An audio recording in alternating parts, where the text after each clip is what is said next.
Predator Badlands by the same person that did Prey, which I really liked that movie. Predator Killer of Killers, the animated sort of anthology movie that came out not too long ago. So the Predator franchise has been kind of on a roll a little bit. They've had stinkers, depending on your point of view of the franchise. The top two worst ones are Alien vs Predator Requiem and Predator. I thought though both of those films are deserved a trash heap and should never be watched again. As far as the rest of the films, they're entertaining. They're survival monster horror for the most part, and pretty solid.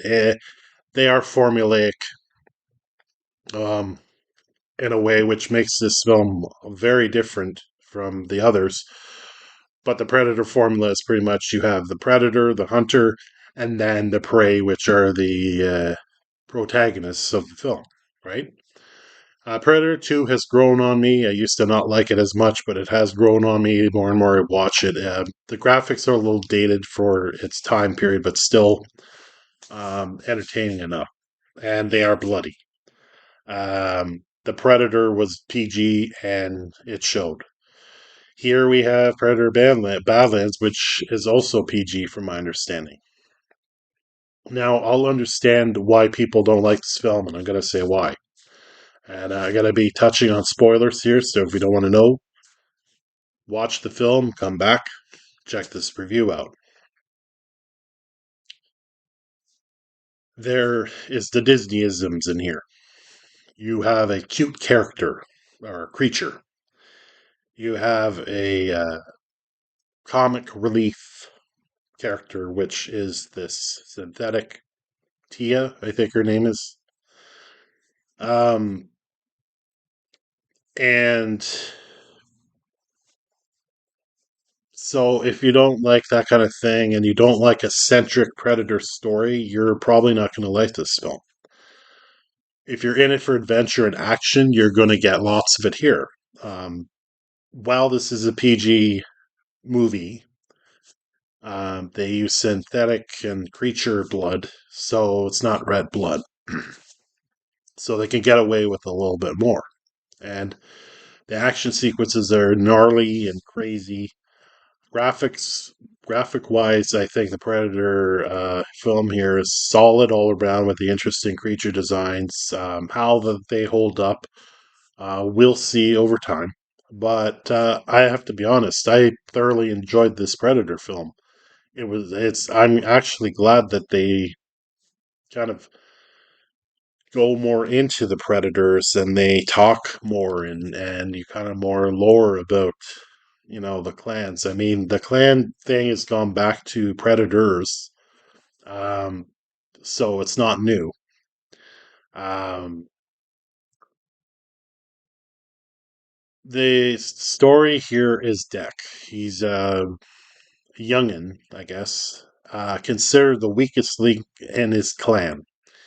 And the movie starts off with him and his brother sparring, and it leads to Deck choosing his target, his hunt, for appeasing his father. Well, his father doesn't think at all of Deck and wants him executed for being weak. He wants the brother to do it, who's Kauai. I think that's how you pronounce the brother's name. But the brother saves Deck and ends up with him going to the planet while Deck watches his brother get killed by the father. So there's that revenge thing going on in the back of his mind throughout the film. Once Deck crash lands on the planet, it's like Elden Ring. Everything there wants to kill you. It's plants, it's creatures, it's bugs, it's everything there. It's quite humorous actually. The grass will kill you. The grass. Um and eventually Deck, not too long after he lands on the planet, he comes across this half synthetic woman named Thea, I think. And pretty much she's the talk all through the movie. So if you don't like that kind of stuff, you're gonna not like your character. I personally got used to it. Um, right. Their dynamic relationship throughout the film grows over the film, and I think it grows pretty well. It's not perfect, but I think it's solid. Solid. Um, I originally thought that the Deck character was a female just because of the outfit that he wears, but I was wrong. He's a guy, and he's a young teenager, I guess you could say. And the performance of him, the stunt guy, or the actor in this case, is very good. Motion capture for a lot of it, I'm sure. It does action really good. And awesome. And you hear a lot of Predator dialect in this film. Um, and I'm fine with that. Um, you have Wayland Utani involved in here, that of course is bad, and the sinister corporation that wants to capture these creatures for their bio army, whatever. Typical cliche stuff from that corporation. So a lot of the synthetics, and there's an outpost there, and it pretty much has Tia and Deck on this adventure where they're looking for the big bad Blisk creature that Deck wants to kill to prove to his father that he can hunt and he's not weak. All the while on revenge for the death of his brother. Eventually, by the last bit of the movie, the climax there is pretty awesome, where you have Deck, going in the outpost and taking synthetic guards out, and pretty awesome style. There is a weird, humorous implication with like these half legs that are like part of the combat. At first, I was kind of like, "What the hell?" But it was like interesting as it played out. I mean, it did distract here and there, and as Deck is doing his thing. Eventually, you find out that like this little creature that the two of them encountered is the child Belisk of the mother Belisk, the big one. Um, all in all, I'll stop there with the spoilers. All in all, I really enjoyed this film. It was a Predator adventure film. I was generally pleased with it. The humor was there. It didn't get too cringy. I will admit that there are Disney-fied moments in this film. Certainly, you have the little creature there, like a Grogu in a Mandalorian movie. You have the humor, the not as cringy as the Marvel humor, but you have it in here, and that's rare for a Predator film, like to that degree. And then you have the Predator that's more vocal in here and on their own adventure. And normally the Predator, he'd be the antagonist of the film, where here he's the protagonist. So um I liked it a lot. There was some cheesy parts, but overall I thought it was a solid Predator film, and I'm looking forward to the next one, especially how this ends with the mother of Deck showing up. Dad, is an ass, and then mother shows up. It was quite humorous actually to end off with that and see kind of where this universe goes with this team that's put together three solid films now. I would recommend it on Blu-ray.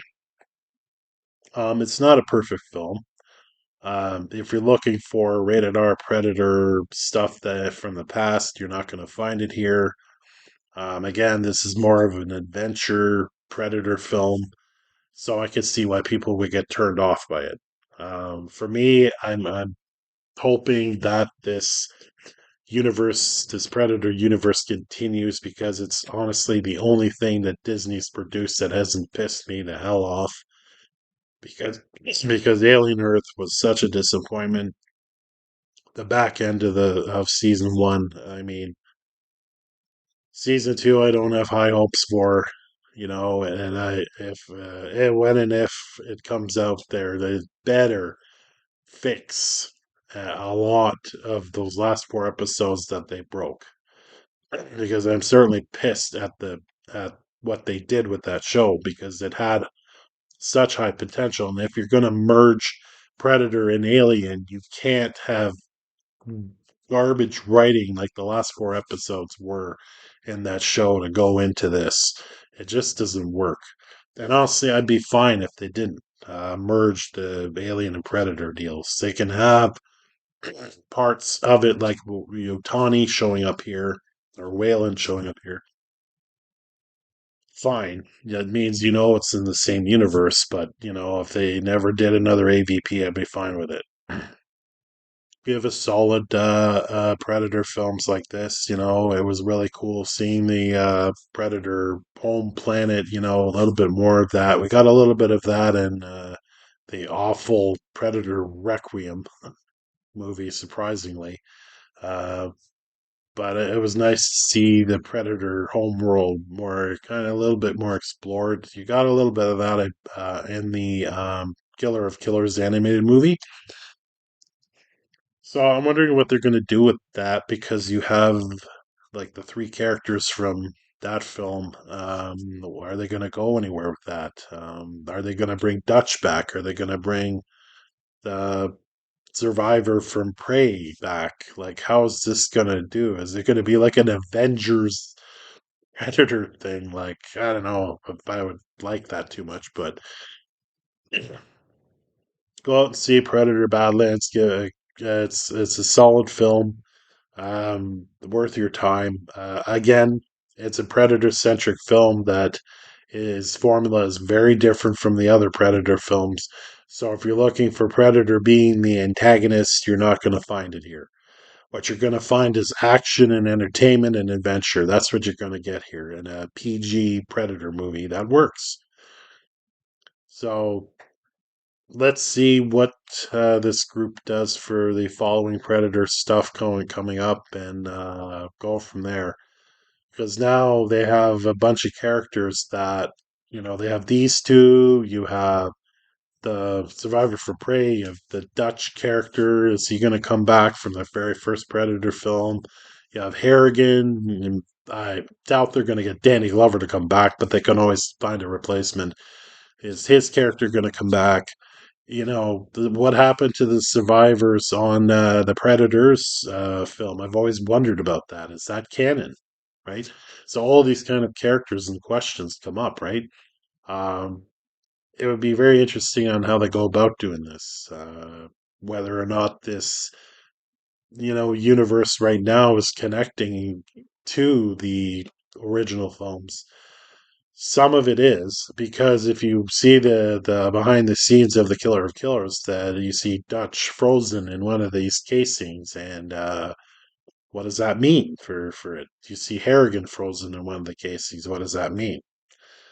So I find it a little weird though that like the Predators would, after the survivors of the previous films, that they would encase them like trophies. Like, are they planning to make them fight in a gladiatorial pit? It'd be kind of weird. I don't know. We'll see. I'm already thinking of different theories already. So go out and see this film. Let me know what you think in the comments. If you have seen Predator Badlands, subscribe to my channel. Check out all the rest of my videos. And we'll see you in the next one.